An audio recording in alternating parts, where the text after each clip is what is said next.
ट्र्याक्टरले चाहिँ अब उकालोमा नतान्ने भएर अगाडि चाहिँ यसरी भागमा चाहिँ सिमेन्ट हालेर यो गऱ्यो भने गाउँमा जाँदा चाहिँ अलिकति तान्छ सानो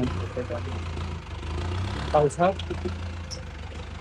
यो ट्र्याक्टर चाहिँ आज जाँदैछ अर्मन पाखरकतिर। यति लोड पनि तान्दैन, के गर्ने, बाटै खराब छ, बर्खा लाग्यो। यो चाहिँ यहाँनिर यस्तो ढुङ्गा परेर रहेछ नउग्लेको, योमा चाहिँ ढुङ्गामा घोट्यो। अनि उतापट्टि चाहिँ ठुलो टायरको उतापट्टि चाहिँ खानेपानीको पाइप परेछ उतापट्टि, त्यो नउग्लेको, खाली गर्दा नि उग्लेन। पाइप फुटाएर फुटाएन। आज चाहिँ अर्बन बल्ल पठाउने बेलामा ट्र्याक्टर यसरी फस्यो, उग्लेन।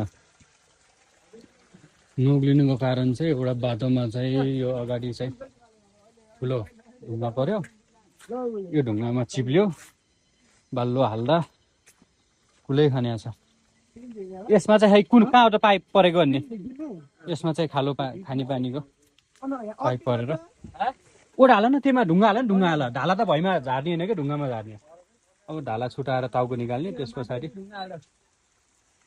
ढालालाई फेरि टार्ने प्लान भइराखेको छ। हेरौँ निस्किन्छ कि निस्किन्न। अब यसमा हाल पुरै ढाला चाहिँ तान्न सकेन ट्र्याक्टरले, यस्तो भएर ढाला चाहिँ यहीँ छुटाउँ, फर्काएर अगाडिबाट चाहिँ ढाला तान्ने प्रयास हुँदैछ।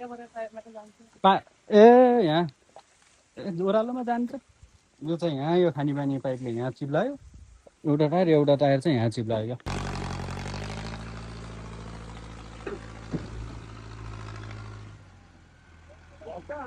जाऊ जाऊ, थोरै जाऊ, थोरै जाऊ। भयो भयो। अगाडिबाट चाहिँ त्यो ठुलो टायरले बल गर्न नसकेर पछाडिबाट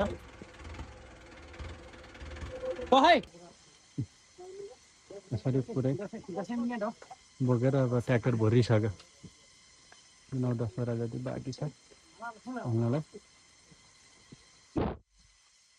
मैले यहाँ चाहिँ अब फेन्टा चाउचाउ पानी चाहिँ ल्याइदिएर आएको छु। अब सकेर राखेको छ।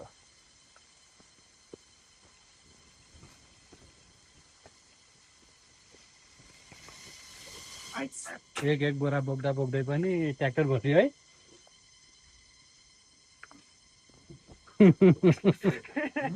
उम्टी थाकेको छैन आज। एकदम गाह्रो छ है। गाह्रो छैन, गाह्रो छ नि। यति एक भित्ता हो त्यहाँ नउग्लेको, एक भित्ता राम्रो भएको भए केही हुन्थेन है। यहाँको यति एक भित्ताले गर्दा चाहिँ पुरै खेल खतम भइहाल्यो त। होइन उग्लिन्थेन।